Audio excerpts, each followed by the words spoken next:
At the start of your business journey or on it, it can be a really, really lonely path. One where you are everything in your business, the CEO and leader, the putter-outer of the trash, the coffee maker. And at times it can feel really, really overwhelming. You're searching for all the answers, which can be really, really tiresome. And equally, you can come across a solution, help or guidance that you didn't realize you needed until you do. This is why I've created these conversations, bite-sized trainings, if you like, and learnings with my go-to experts to create those light bulb moments to help you find the solutions that perhaps you didn't know you needed. My name is Lindsay Burden, and I'm an intuitive business coach, and I work with ambitious women in business who have a dream to bring into reality. I empower, inspire, and guide them to create that wildly successful business and time-rich lifestyle.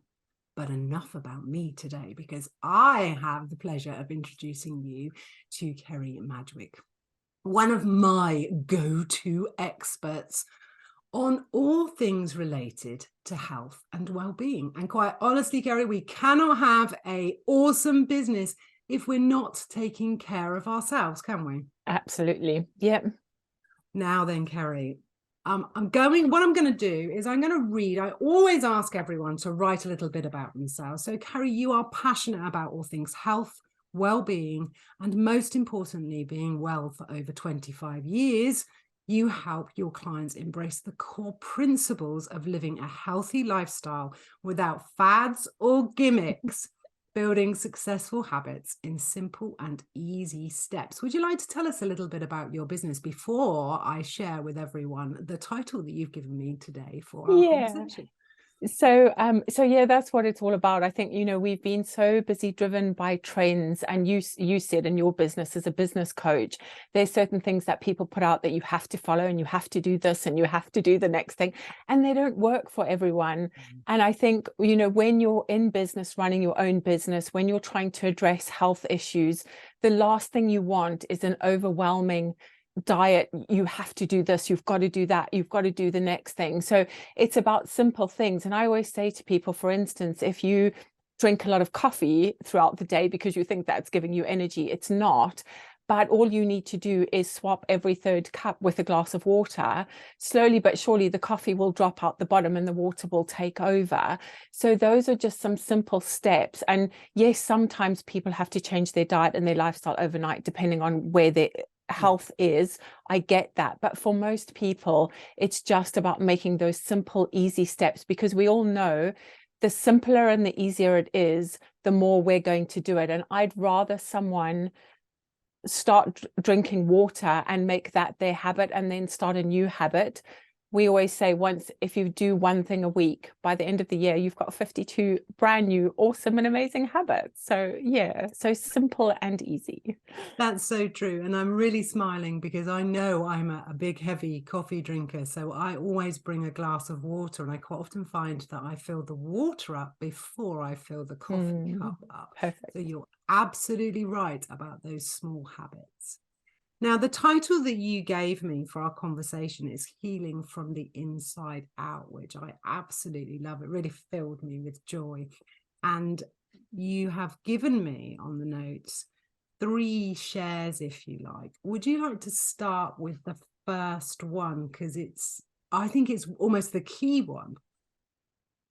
And so you'll have to remind me. I think we had this conversation a while ago. Was it about having hope? There is hope. Yes, there is hope. And I think that's really key, because from my own personal journey, when I was really ill, that was my biggest challenge, is that I ended up with nowhere to turn. I didn't know what to do. And it was only kind of that gut instinct that we talk about, that I knew there was an alternative solution to what I was wanting. And that's what gave me the hope. And I think that the point about hope is it will always help you to find the solutions.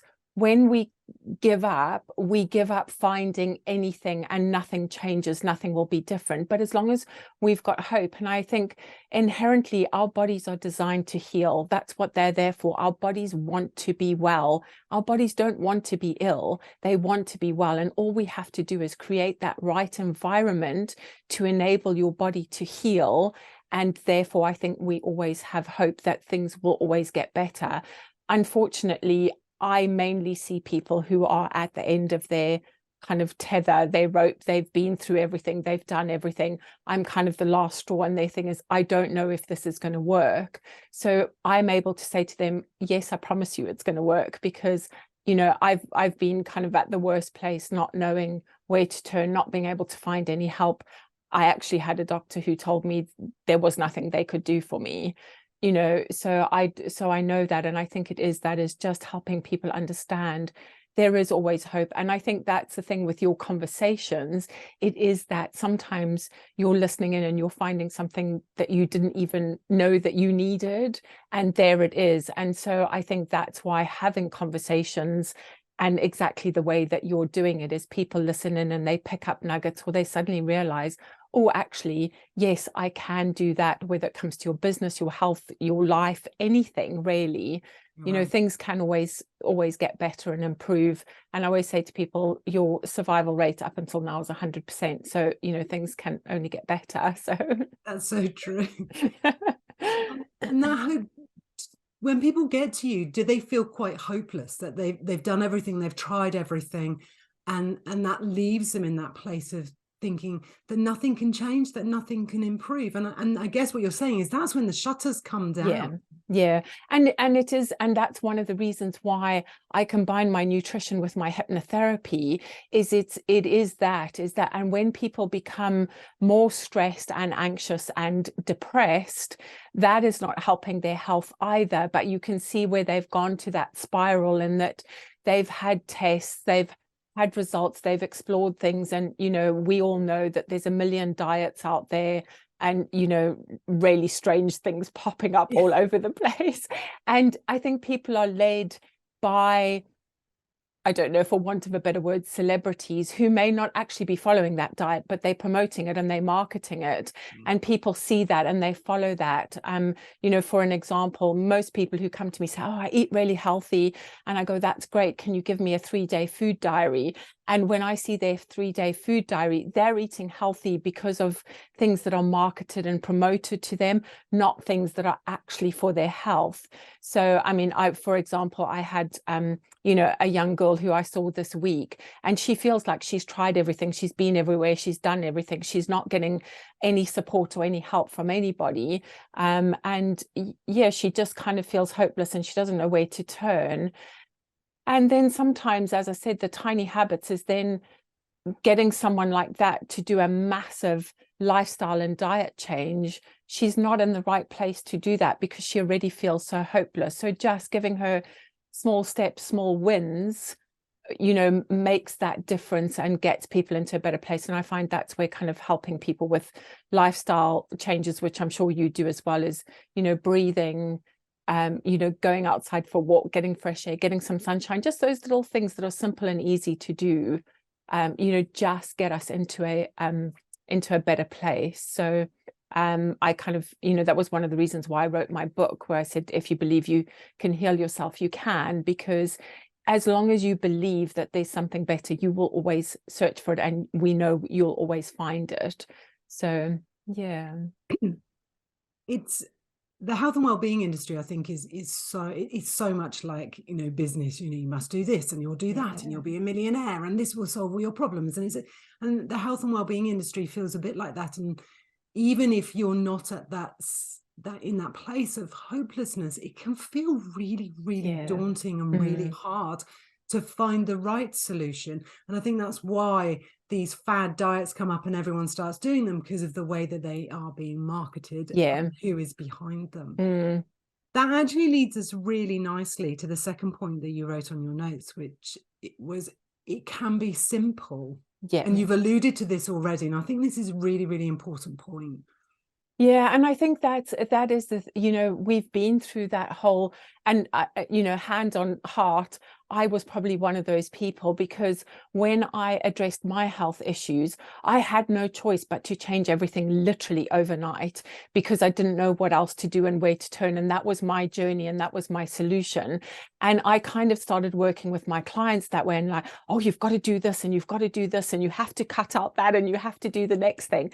But slowly but surely, as we all evolve and go through our journey, and we realize, you know, I'll give you an example. I had a client who was really struggling. She was running her own business. She was struggling with fatigue, with stress and anxiety. And I kind of did the whole, oh, you have to do this morning routine, you know, of getting up, drinking water, doing some meditation, reading a book, doing some journaling. And I saw her a couple of weeks later, and I said, how do you feel? She went, I feel worse. I'm like, well, have you been doing everything? And she was like, no, I'm just so overwhelmed.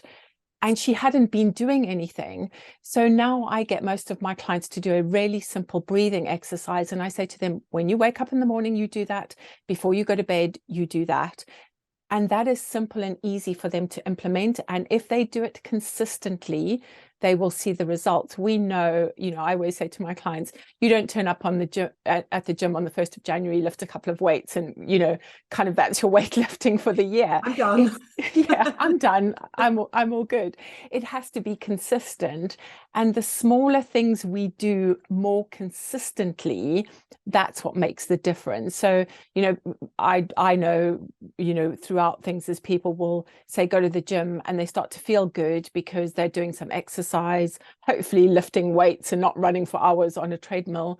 And then they stop doing it, and then they can't understand why they don't feel so good. And it's the same thing. So I'd rather people built up those small, simple daily habits that then they don't even have to think about, because we all know that when we start something new, it's an effort, you know, oh, I must drink water, oh, I must drink water, till eventually it just becomes a habit that's there. And that's it, is helping people to make those habits that then become part of their routine. You know, kind of, you get up in the morning, no one remembers which foot they put down first. You get up, you know, you brush your teeth and you go on your day, and sometimes you go halfway through the day and go, oh, did I brush my teeth this morning? Because it happens on autopilot. And that's where I want people to get to places, you know, and we all know, you know, there's simple things, doing some breathing exercises, drinking water, you know, making sure you start your day with protein. Those can be really simple things that are going to make a massive difference to people. So I think that's part of the problem, isn't it? That you have these, you know, and I don't like to keep using the word diet or diets. yeah,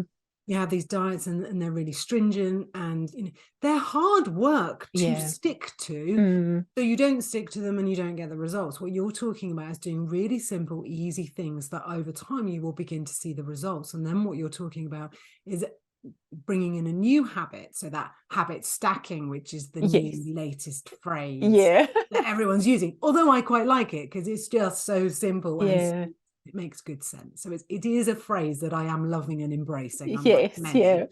So but that's what you're talking about, isn't it? Just absolutely.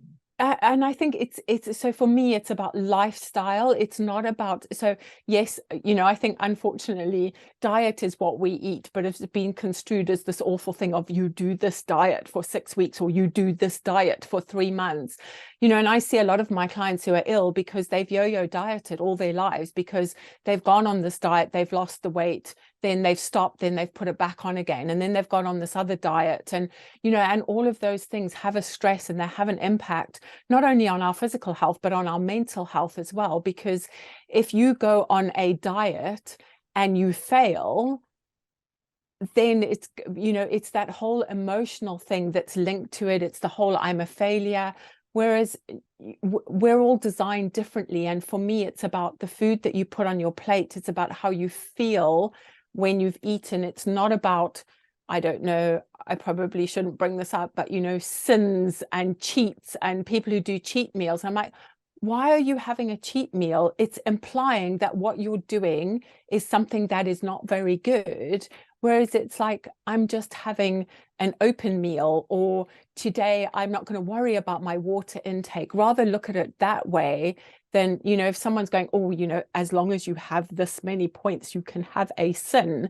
And then forever that food is a sin in your mind, which is not a very good, you know, kind of link with our food. And I think it is one of those things that we're linked to, you know, if you have any other addiction, you can, if for instance, you can never ever drink alcohol again, that's absolutely fine, it doesn't matter, but you can't ever not eat again.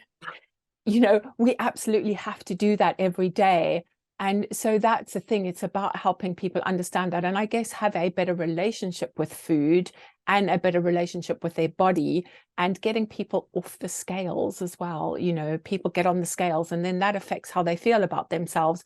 It's just a number, you know, so it is just understanding and cutting those things out, you know, and making the things that make you feel good, not the things that kind of, you know, we prefer the carrot to the stick, shall we say. It's really interesting that you mentioned sins and cheats, and I know you were reluctant to do that for obvious reasons.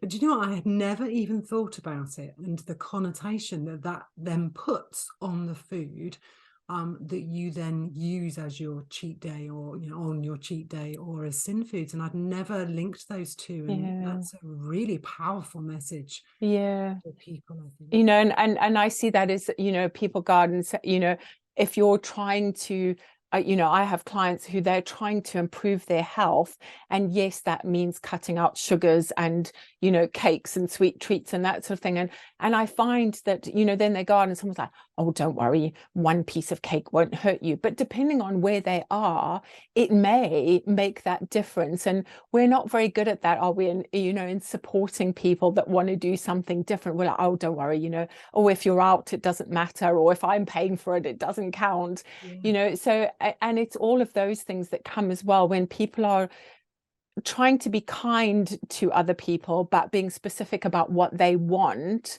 in that, you know, if you go to someone's house for dinner, you can say, I'm avoiding gluten, or I'm doing this, or, you know, can I just have the meat and the veggies? And, you know, that can be challenging for some people as well. And it's helping, I guess, to empower people to be able to say, this is what I'm doing, like, don't judge me for it, it's my choice. And, you know, I always say to people, no one will care about your health and your body as much as you do, because they don't have to live with consequences. So I just wanted, you and I have both used that word, health. And do you think there is, so what does health mean? What does to be healthy mean? Yeah, so it's a really good one. And we've had this discussion about health, well-being. What do they mean to anybody else? But so to me, health, I think people talk in general terms about health as the absence of illness. But to me, it's not about the absence of illness. It's about vitality. It's about being able to jump out of bed every morning, go through your day being positive. And yes, we all have ups and downs, and we know that, and that's absolutely fine. But you don't want to be by 10 o'clock in the morning like, I'm so exhausted, I wish the day was over, or even by 3 o'clock. Yes, you want to be tired in the evenings because you're ready to shut down and, you know, go to bed, but it is living with that. And I was actually just talking to someone this morning saying, I think with small businesses, this is where we often see burnout, because people start running their business, they're so focused on their business and what they're doing in their business and how they're running their business, and everything else gets put to the sideline. Their health starts to suffer, their relationships suffer, their family suffers, then they end up with burnout, you know, and not understanding kind of where things have gone wrong, and then they kind of start the whole cycle all over again. So I hear it time and time again, people have been through burnout 3 or 4 times. You know, you'd think we learn by our mistakes, but often unfortunately we don't. So to me, I like to use the word vitality, because I think it is about being vital. It's about having that energy when you need it, and being able to have the energy outside of your day. So, you know, if you're working and then you're going home to a young family, or you've got weekend occasions, having that vitality to go out and do those activities and enjoy them, and not feel exhausted, and, you know, like you want to pack it all in and you could just climb into bed and pull the covers over your head.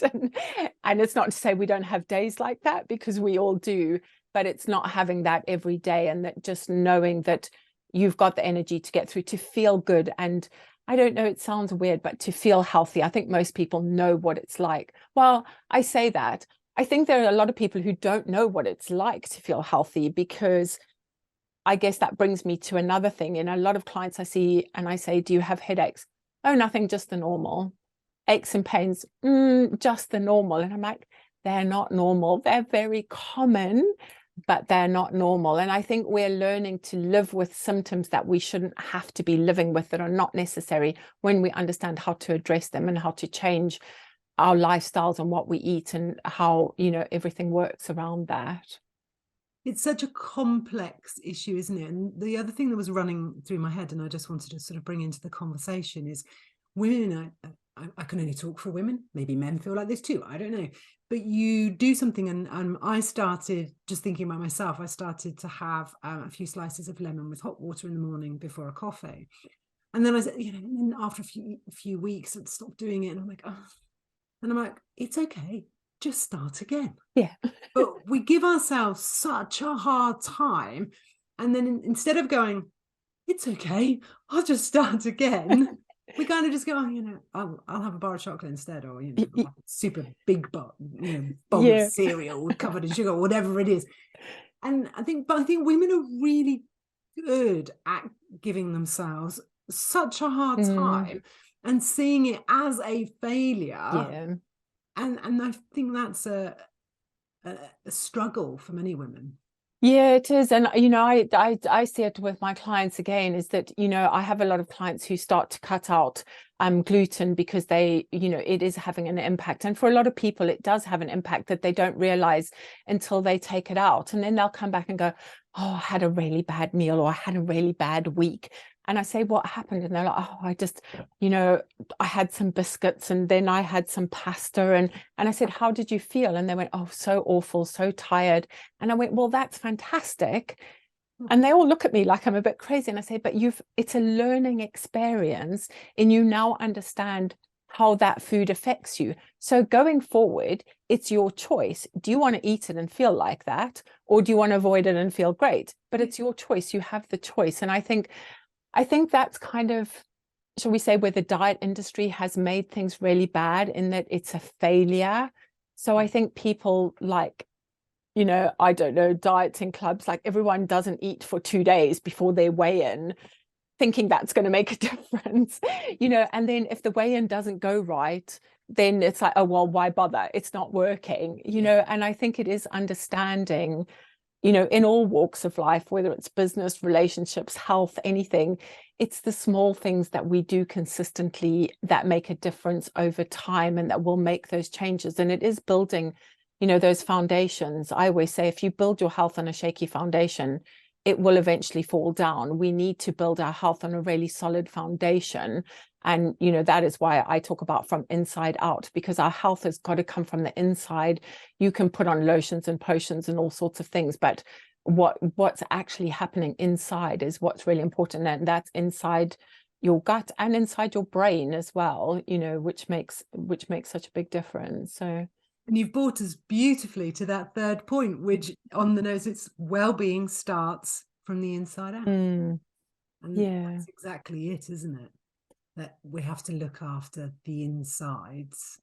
Yeah, absolutely. And I think, loads of people always say, oh, you are what you eat. But I always say you are what you eat and absorb, because if you're eating the most nutrient dense diet on the planet, but your body's not able to absorb and utilize the nutrients, and you've got things going on inside that shouldn't be going on inside, you're not actually absorbing that food, and you're not getting those nutrients.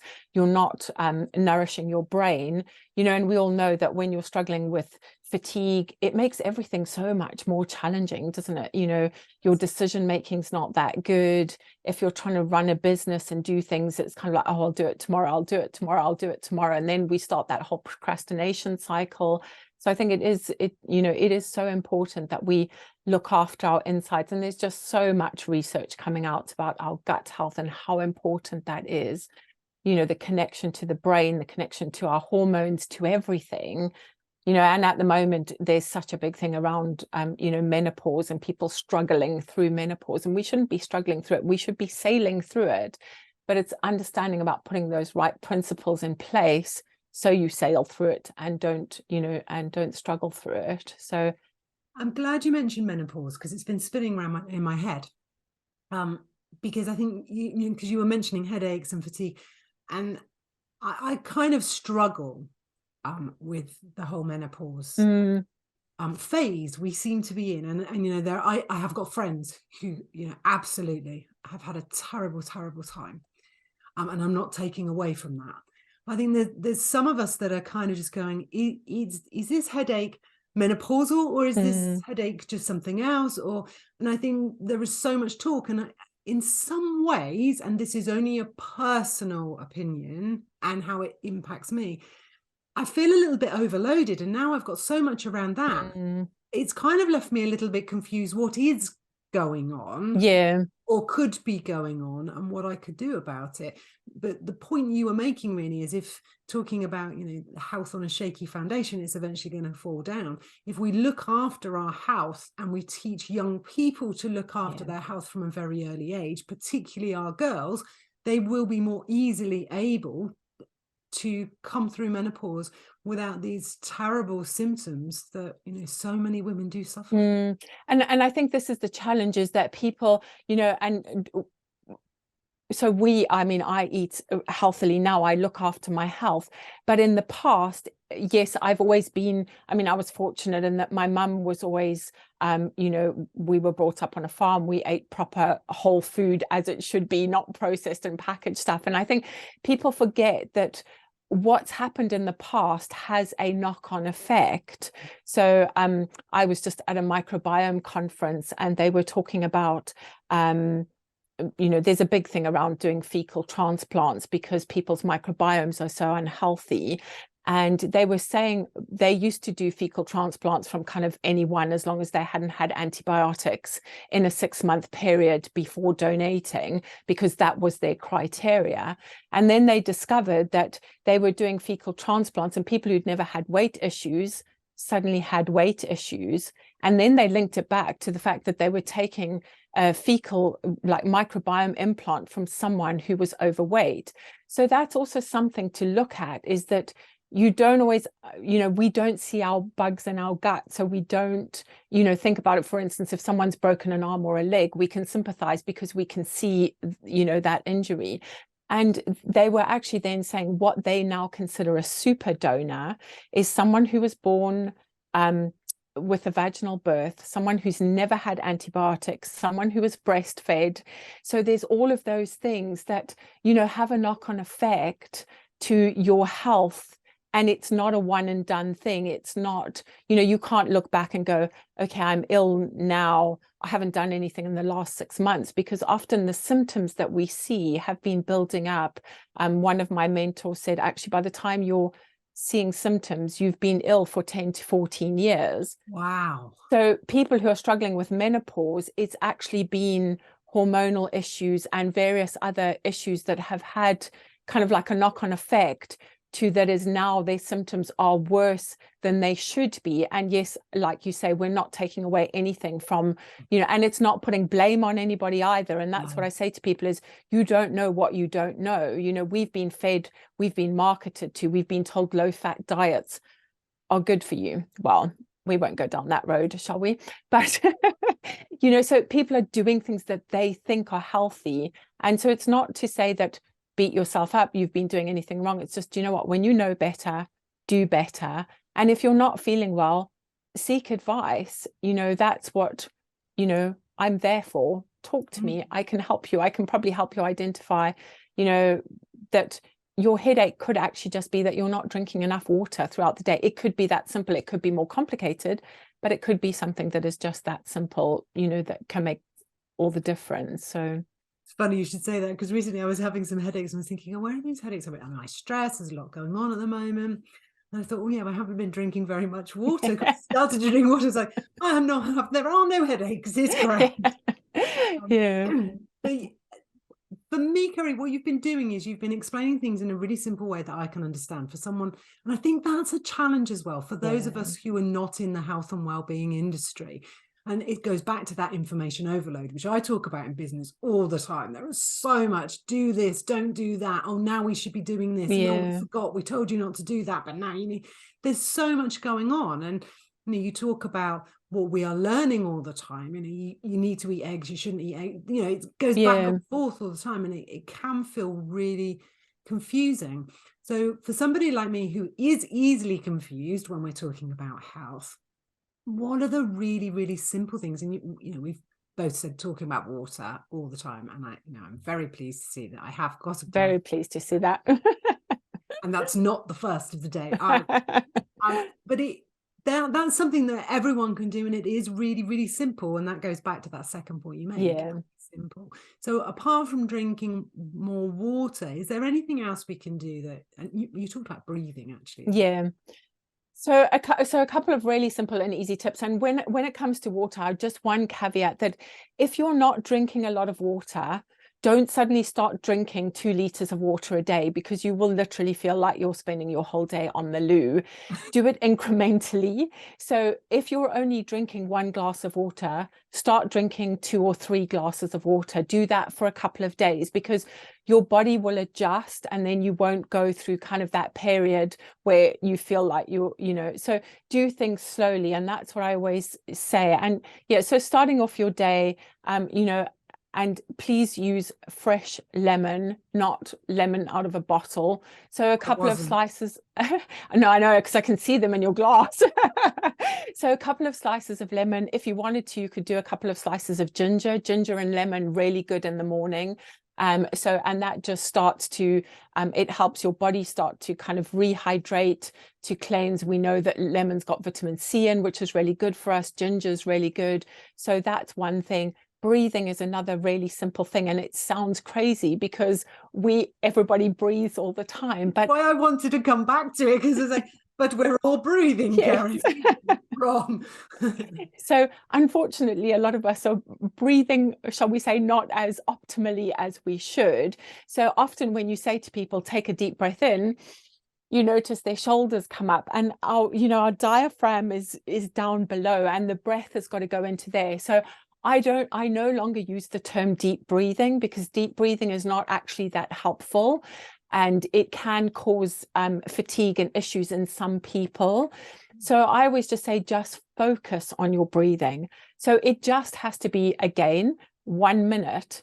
Just, even time it if you have to, but just focus on your breathing. Think about your breath in, think about your breath out. Just focus on that and make sure that you're breathing in, breathing out. If you have to put your hand on your tummy, put your hand on your tummy and feel your tummy expanding and contracting, because that's where our breath should be going, not into our shoulders.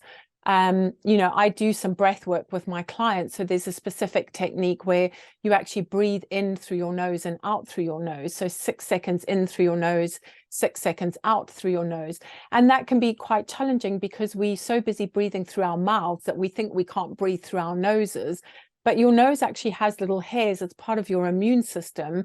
And that is actually the way that it stops kind of nasty things getting into your body, is through your nose. Whereas if you breathe in through your mouth, then you've got your whole kind of oral microbiome and everything involved. So it is about nose breathing. Another really good one is the box breathing, where you breathe in for 4, hold for 6, and breathe out for 7. And the good thing we know about breath is it's with you all the time. So even people who struggle with stress and anxiety, breathing, as soon as you start focusing on your breathing, your body has to follow. It can't not follow, because once you start your breathing, your body will calm down. It will go into kind of that rest and digest. It's good for so many things. For people who struggle with digestive issues, do some breathing before your meal. People rush around and they like shoving in their food, because like, I'm in a rush. So that's another thing. When you have your meal, sit down at a table and have your food. Don't eat it on the go, because your body's trying to move, and then your digestion becomes secondary. When we eat, we want our digestion to be the primary thing our body's doing. So breathe before you eat, have your meal. Don't drink water with your meal. Please drink that in between your meals, because if we drink water with meals, that kind of dilutes digestive enzymes that we need. So those couple of things. One really important thing is to have protein for breakfast. It's the way that we start our day. Have protein with every meal, because that balances out our blood sugar. And one of the things that we can reduce, and I work with people who have sugar cravings who just can't envisage a future without sugar. But once you start to eat protein and good fats, you won't need the sugar. Our bodies crave the sugar because they're looking for nutrients. So it's about having, good protein. And when I say good protein, I mean, if you're not vegan or vegetarian, then obviously understanding where your protein comes from. If you're eating animal protein, it's got to be, pasture raised, grass fed, whatever, not, from factory fed animals, and vegan and vegetarian, it's got to be a good source of protein. So you're looking at things like chia seeds, flax seeds, those kinds of things. Really simple breakfast for people is to have some organic full fat yogurt, add some flax seeds and some chia seeds and some blueberries. Perfect start to your day. And then you shouldn't have those crashes by 10 o'clock in the morning where you feel like you need coffee and biscuits.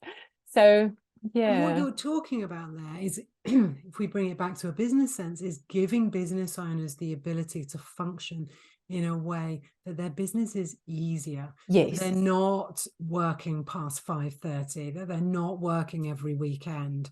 And for me, that's so important. I talk about all the time, it's about having a worldly successful business without sacrificing your weekends, your evenings, or evenings and weekends. Yeah. Say relationships, and I always say health. And you bring up a really good point, Lindsay, because I think the challenge is that because often people's diets are not as good as they should be, they're tired and they're not as productive. Yeah. And that's why they eat, that's why they're working evenings and weekends. Whereas once you can do some upgrades to your diet, you've got the energy, you're more productive during the day. And then you don't need to work the evenings and the weekends, because we all know kind of when you have, decision fatigue and then you don't do anything. Whereas when we're in a better place, and that goes to how healthy your brain is as well. And that is related to our diet. So when your brain is really healthy, it's working optimally. You're getting the right, neurotransmitters, kind of the, neurotransmitters we need for motivation and decision making, and those kind of things are in balance. And then it makes all of that easier. So yes, your health is foundational, because without that, you kind of don't have anything else. And that's where it then creeps in. And as you say, has that knock-on effect. You're not working optimally during the day. You're tired, you're fatigued, you're ending up evenings, weekends, and then, we're just driving towards burnout, aren't we? So, and not living our most incredible lives. Yes, exactly. And that's the thing, is we're meant to be having fun doing all of this. It's not meant to be one go at it. This is not a rehearsal. Yeah, it's not meant to be a chore and a challenge. And I think that's another really good message is, your food shouldn't be a chore and a challenge. It should make you feel good. And just on one last kind of point is that when you have a meal, you should feel energized and you should feel full. You shouldn't feel overfull, and you shouldn't feel like you need to sit on the couch and go to sleep. So if your meals are not doing that for you, then you need to kind of tweak, your proteins, fats, carbs kind of intake. And, obviously, if anyone needs any help, they know where to contact me. I can certainly help with that. So. Well, you've led me nicely to ask that question. If somebody wants to get in touch and reach out to you after listening today or watching today, where is the best place for them to find you? So the best place for anyone to find me is on LinkedIn, and I hang out on Instagram quite a lot. So yeah, so either of those places, send me a message, connect with me. I normally do a free kind of 20-minute consultation. And the reason why I do that is because, we've said before that people come when they kind of feel hopeless, or they've got nowhere to turn, or they're overwhelmed. And I just want to make sure, A, that I can definitely help that person, and B, that we have a rapport and that we can work together. Because if we don't have that, then the chances are, anything we do, if we can't connect with the person, or if they're looking for something different, for instance, I do trauma release, which I clear trauma in one session. And I had a lady who came and said, no, I need to work through this and talk about it. And I just went, I'm sorry, I'm not the person for you. Then you need to do something else. So it's important that I understand that I can help someone that they trust me. Obviously, I'm asking them to make quite significant changes down the road. So yes, so yeah, and so send me a message on Instagram or LinkedIn. You can find me there. And I will share all of those contact details and ways of getting in touch with you in the description below this interview. Brilliant. Kerry, thank you so much for joining me today. It has been an absolute pleasure speaking with you. Thank you. Thank you for having me. And yeah, as always, likewise, it's, you know, it's always great. And I just encourage anyone to get in touch with you as well. You know, I know how much you help your clients and what a difference you're making, you know, to people in business and helping them understand. And I think that's so important, isn't it? We have a business and we need to have fun whilst being wildly successful. Doing that, it shouldn't be a struggle. So they definitely need to talk to you to get onto the fun, you know, exciting side of it, not the it's a struggle every day side of it. So neither of us want anyone to be struggling, whether that's in business or in life. Yes. Kerry, thank you so much for joining me today. You're welcome.